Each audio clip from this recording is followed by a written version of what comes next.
ఒక ఊర్లో ఒక అన్న ఉన్నాడు.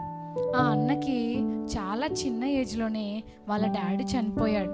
అయితే వాళ్ళ మమ్మీ ఒక్కతే ఇళ్లల్లో పని చేసుకుంటూ, గిన్నెలు తోముకుంటూ, బట్టలు ఉతుక్కుంటూ, అక్కడక్కడ పాచి పనులు చేసుకుంటూ ఆ బాబుని బాగా చదివించాలని అనుకుందట. పిల్లలు ఎక్కువ ఇబ్బంది పడకుండా, నేను పడ్డ కష్టం మా బాబు పడకూడదని చాలా డబ్బులు పెట్టి ఆ బాబుని చదివించిందంట.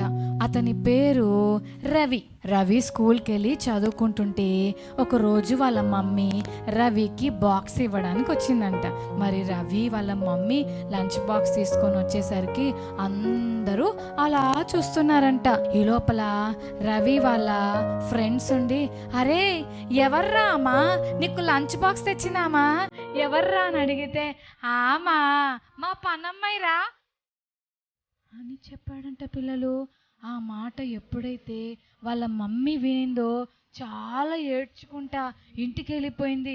అయ్యా, నేను ఇంత కష్టపడి నాకు ఇష్టమైన కొడుకు, ఎంత ప్రేమించే కొడుకు, వాడి కోసం నేను కష్టపడి పని చేసుకొని పెద్ద స్కూల్లో నా బిడ్డను జాయిన్ చేస్తే ఈరోజు వాడు నన్ను ఏమని పిలిచాడు. ఎంత బాధేస్తుంది కదా పిల్లలు. అయితే రవి వాళ్ళ మమ్మీ బాగా ఏడ్చుకుంటూ ఇంటికి వెళ్ళిపోయింది. ఈ లోపల రవి స్కూల్ నుంచి వచ్చాడు. అసలు స్కూల్ నుంచి వచ్చాక రవితో మాట్లాడదాము, ఎందుకు రానంతో అలా మాట్లాడవని అందామని అనుకుంది. పిల్లలు అలా రాగానే స్కూల్ నుంచి బ్యాగ్ ఇట్లా తీసుకొని ఇసిరేసాడు ఇంట్లో కోపంగా. మమ్మీ చెప్పానా నీకు స్కూల్కి రావద్దని? ఎందుకు నా పరువు తీస్తావు స్కూల్కి వచ్చి? అందరి ముందు నన్ను ఏమనుకుంటారు అందరూ? అంత పెద్ద స్కూల్లో పెద్ద పొజిషన్లో మంచిగా తయారై నేను వెళ్తుంటే నువ్వు ఒక గుడ్డికాన్ని వేసుకొని, చింపురు జుట్టు వేసుకొని, పాత బట్టలు వేసుకొని నా పరువు తీయడానికి వచ్చావా? ఇంకొకసారి నా స్కూల్కి వచ్చావంటే చూడు నీ సంగతి చెప్తాను అన్నాడు. పిల్లలు అరే నేనేం చేశాను రా? నేను నీకు బాక్స్ ఇవ్వడానికి వచ్చాను రా, నా బిడ్డకు ఆకలిస్తుందని నీకు లంచ్ బాక్స్ ఇవ్వడానికి వచ్చాను రా అని అంటే, ఇంకొకసారి తినకపోయినా పర్వాలేదు నీ గుడ్డి కన్నుతోటి నా స్కూల్కి వచ్చి నా పరువు తీయొద్దు మమ్మీ, నువ్వు రావద్దు మమ్మీ అన్నాడు. పిల్లలు అని అయినా నీ దగ్గర ఉండి చదువుకోవడం నాకు ఇష్టం లేదు, నేను ఎక్కడికైనా దూరం వెళ్ళిపోయి చదువుకుంటా, అసలు నీ ముఖమే చూడను అని అన్నాడు. పిల్లలు అసలు వాళ్ళ మమ్మీకి ఏమనాలో అర్థం కాక చాలా బాధేసింది. నేను ఇక్కడ చదవను, నన్ను స్కూల్కి పంపించొద్దు, నేను హాస్టల్కి వెళ్ళిపోతా, నేను దూరం వెళ్ళిపోతానని రోజు ఏడుస్తూ విసిగిస్తుంటే అప్పుడు వాళ్ళ మమ్మీ ఏం చేయాలో అర్థం కాక సరేలే చదువుకోరా అని పంపించింది. పిల్లలు ఇక హాస్టల్కి వెళ్ళిపోయాడు. నానా జాగ్రత్తరా, నన్ను మర్చిపోకురా, నన్ను వదిలిపెట్టకురా, నాకు ఫోన్ చేస్తుండు నానా అంటే, చేస్తాలే ఎక్కడ పోతావు పో అన్నాడు. పిల్లలు ఎవరినన్నాడు అట్లా? ఎవరితో మాట్లాడాడు? పాపం వాళ్ళ మమ్మీ చాలా బాధతో ఇంటికి వెళ్ళిపోయింది.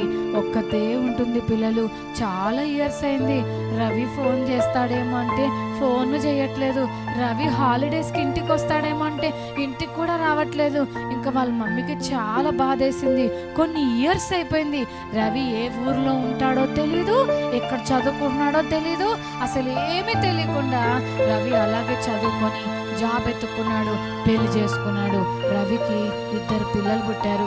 ఆ 2 పిల్లలు తీసుకొని మా అమ్మ ముఖమే చూడ నేను అని చదివేసుకొని చాలా డబ్బులు వచ్చే డ్యూటీ వస్తే ఆ జాబ్లో జాయిన్ అయ్యి డబ్బులతోటి సోఫా కొనుక్కున్నాడు, మంచం కొనుక్కున్నాడు, పెద్ద ఇల్లు కొనుక్కున్నాడు, పెద్ద బీరువా కొనుక్కున్నాడు, పెద్ద ఫ్రిడ్జ్ కొనుక్కున్నాడు.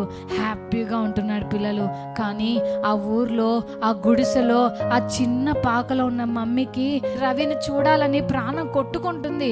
వెంటనే స్కూల్కి వెళ్ళి అడ్రస్లు తీసుకొని, ఫ్రెండ్స్ ఫోన్ నెంబర్లు తీసుకొని, బాబు మా రవి తెలుసా నీకు ఎక్కడున్నాడు? ఉంటున్నాడంటే పలానా ఊర్లో ఉంటున్నాడండి అంటే, బాబు ఆ ఊర్లో అడ్రస్ ఏమన్నా తెలుసా అంటే, నాకు తెలీదా ఆంటీ, వాడికి తెలుసు అని ఇంకొక నెంబర్ ఇస్తే మళ్ళీ ఆ నెంబర్కి ఫోన్ చేసి అడ్రస్ మెల్లగా వేరే వాళ్ళతోటి రాపించుకుంది. పిల్లలు మెల్లగా బయలుదేరి నా బంగారు కొడుకు, నేను ఎంత ప్రేమించానో, నా బిడ్డను చూస్తా, నా లడ్డు ఎంత పెద్దగా అయిపోయాడో, మీసాలు వచ్చేసి ఉంటాయి, గడ్డం వచ్చేసి ఉంటుంది, అబ్బో ఎంత ఎత్తుంటాడో నా కొడుకు అని ఫుల్ సంతోషంతో ఆశతో ఊర్లు తిరుగుతూ తన కొడుకు ఏ ఊరు ఉంటారో ఆ ఊరికి వెళ్ళింది పిల్లలు. బస్ స్టాప్లో దిగి ఆటో పట్టుకొని, బాబు ఆ కాలనీకి తీసుకెళ్ళవా అని అడిగింది. కాలనీకి తీసుకెళ్ళి అక్కడ దింపేస్తే ఆ ఇంటింటికి వెళ్ళి మెల్లమెల్లగా నడుచుకుంటూ, అప్పటికే చాలా ఇయర్స్ అయిపోయేసరికి ముసలాం అయిపోయి కర్ర పట్టుకొని ఒక్కొక్క ఇంటికి వెళ్ళి, బాబు రవి అనేవాడు ఈ ఊర్లో ఉంటాడంటమ్మా, మీకు రవి అనే బాబు తెలుసా అని అడిగింది. ఎప్పుడో చిన్నప్పుడు 10th క్లాస్లో ఉన్న ఫోటో పట్టుకొని, ఈ బాబుని చూసారా, ఈ బాబు మా బాబండి అని అడుగుతుంటే, మాకు తెలియదండి అని అందరూ పక్కకు నెట్టేశారు పిల్లలు. అయితే ఒక ఇంటికి వెళ్ళింది అని తలుపు కొట్టింది. తలుపు కొట్టేసరికి ఇద్దరు చిన్న పిల్లలు పరిగెత్తుకుంటూ వచ్చి డోర్ ఓపెన్ చేశారు. ఆ డోర్ ఓపెన్ చేయగానే ఒక కన్ను ఊడిపోయి జుట్టంతా చింపిరిగా ఉండి పాత బట్టలతో ఆ చిన్ని కర్ర పట్టుకొని గుమ్మం దగ్గరుండి, బాబు రవి ఉన్నాడా అని అడిగింది పిల్లలు. రవియా అని ఆశ్చర్యపోయారు. అమ్మా ఇలా ఉంటాడమ్మా రవి అని పాత ఫోటో చూపించారు పిల్లలు.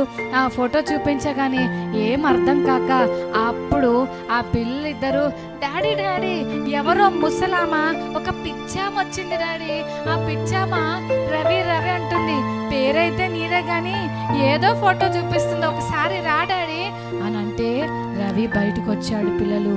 గుమ్మం దగ్గర ఆమెను చూడగానే అర్థమైపోయింది ఆమెవరో అని. అలాగే ఆమెను చూసి, ఒకవేళ ఈమె మా మమ్మీ అని చెప్తే మా పిల్లలు, డాడీ మీ మమ్మీ ఇంత గుడ్డిదా, మీ మమ్మీ ఇంత పిచ్చిదా అని ఎగతాళి చేస్తారేమో అని ఆమెను అలాగే చూసి, ఎవరు లేరమ్మా ఇక్కడ, రవి ఎవరు లేరు, వెళ్ళిపోమ్మా పో బాబు అని అలాగే చూస్తుంది పిల్లలు.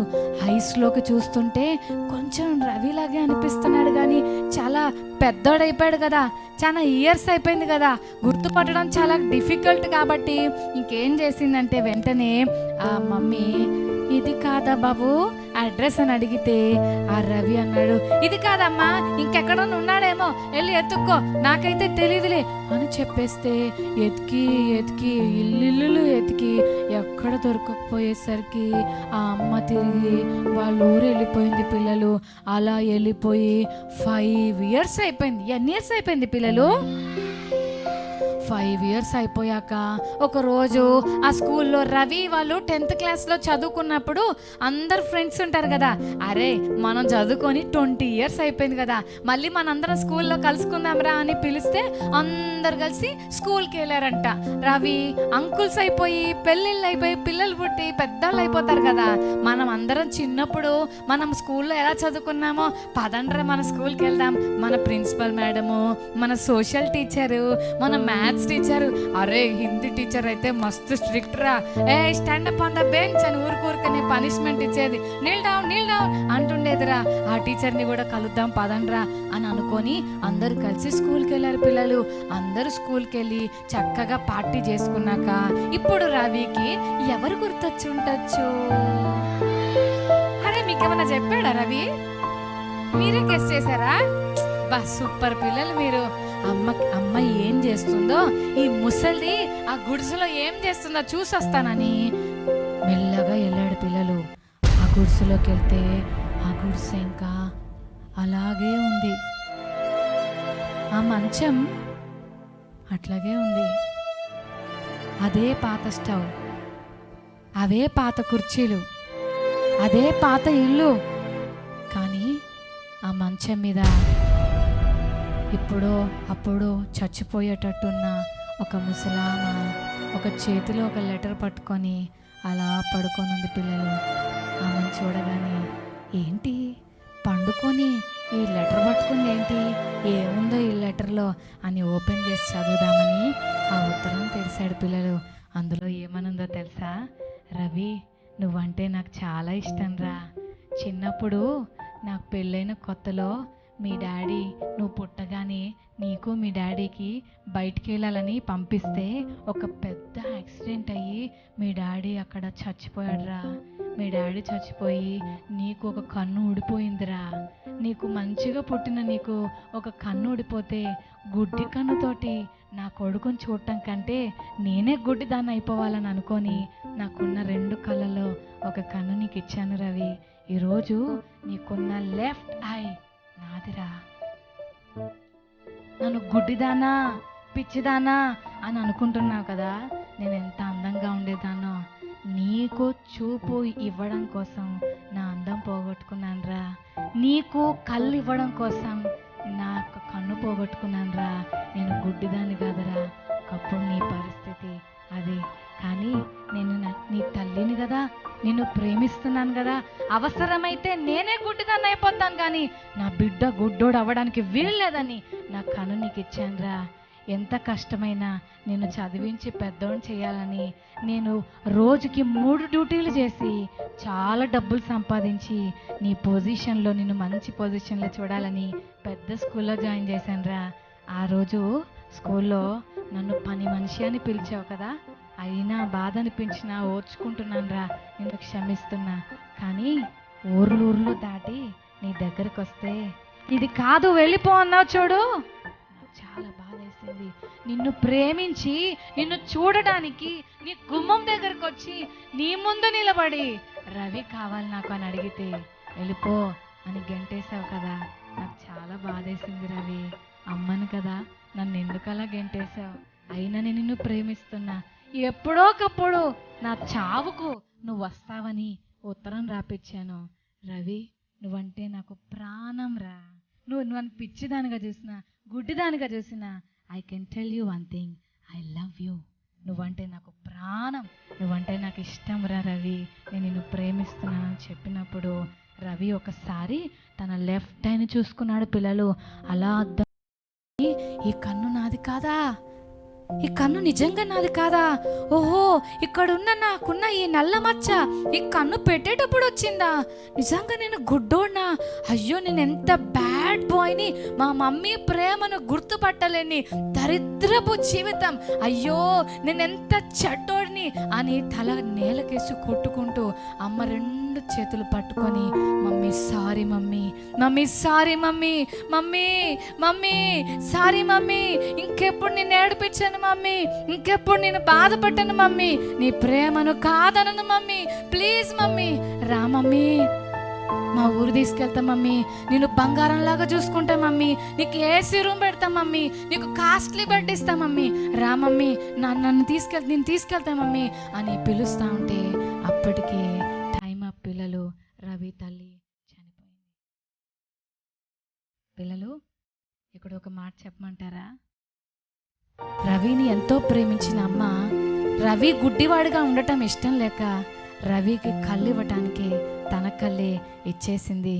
పిల్లలు, బైబిల్ చెప్తుంది మనందరం బ్యాడ్ థింగ్స్ చేశామని, చెడ్డ పనులు చేశామని, అబద్ధాలాడి దొంగతనాలు చేసి, బూతు మాట్లాడి, ఫోన్లలో ఫ్రీ ఫైర్ గేమ్లాడి, పబ్జీ గేమ్లాడి, ఇష్టం వచ్చినట్లుగా దేవుడు మనకిచ్చిన మంచి జీవితం, మంచి కళ్ళను ఇష్టం వచ్చినట్లుగా మన జీవితాలను వాడి విచ్చలవిడిగా బ్రతుకుతుంటే యేసయ్య మనల్ని ప్రేమించి మన కొరకు తన కన్ను కాదు, తన నోరు కాదు, తన హార్టే కాదు, యేసయ్య మనల్ని ప్రేమించి తన రక్తమంతా ఇచ్చేశాడు. పిల్లలు, తన ప్రాణమంతా ఇచ్చేశాడు. ఎందుకు తెలుసా? గుడ్డోడిగా కొడుకు జీవించడం ఇష్టం లేక అమ్మ కన్ను ఇచ్చేసినట్లుగా పాపంలో మనం జీవించి నరకానికి వెళ్ళటం ఇష్టం లేక యేసయ్య తనే తన ప్రాణాన్ని మన కొరకు ఇచ్చాడు. అలాంటి యేసయ్యని మనం ఎప్పుడూ మర్చిపోకూడదు. మమ్మీ రా మమ్మీ అంటే అప్పటికే మమ్మీ ఏమైపోయింది? పిల్లలు, అయ్యో ఏమైపోయింది? మమ్మీ ఇంటికి వచ్చి తలుపు కొడుతుంటే రవి డోర్ తీశాడా? మమ్మీ రమ్మని పిలిచాడా? అవును పిల్లలు, చాలాసార్లు యేసయ్య మన హృదయంలోకి రావటానికి రెడీగా ఉంటే చాలామంది ఇప్పుడు కాదు యేసయ్య, నేను పెద్దోడిని అయ్యాక, నేను 10th క్లాస్ అయిపోయాక, నేను ఫుల్ ఎంజాయ్ చేశాక అని చాలామంది ఎన్నెన్నో మాటలు చెప్పి దేవుని దగ్గరకు రావట్లేదు. పిల్లలు, ఈరోజు మన హార్ట్ని జీసస్కి ఇస్తే జీసస్ మనలోనికి వచ్చి భయంకరమైన నరకం నుండి మనల్ని తప్పిస్తాడు. మరి అందరం మన హార్ట్ని జీసస్కి ఇద్దామా? హలో చిల్డ్రన్, ఈరోజు లెసన్కి మనం మెమరీ వర్స్ నేర్చేసుకుందామా? రోమన్స్ 5:8 మనం ఇంకనూ పాపులమై ఉండగానే క్రీస్తు మన కొరకు చనిపోయెను. రోమన్స్ 5:8 మరొకసారి నేర్చుకుందామా? రోమన్స్ 5:8 మనం ఇంకనూ పాపులమై ఉండగానే క్రీస్తు మన కొరకు చనిపోయెను. రోమన్స్ 5:8. ఓకే పిల్లలు, ఇప్పుడు మనం ఇంగ్లీష్లో నేర్చుకుందామా? While we are still sinners, Christ died for us. Romans 5:8 మళ్ళొకసారి నేర్చుకుందామా? While we are still sinners, Christ died for us. Bye పిల్లలు.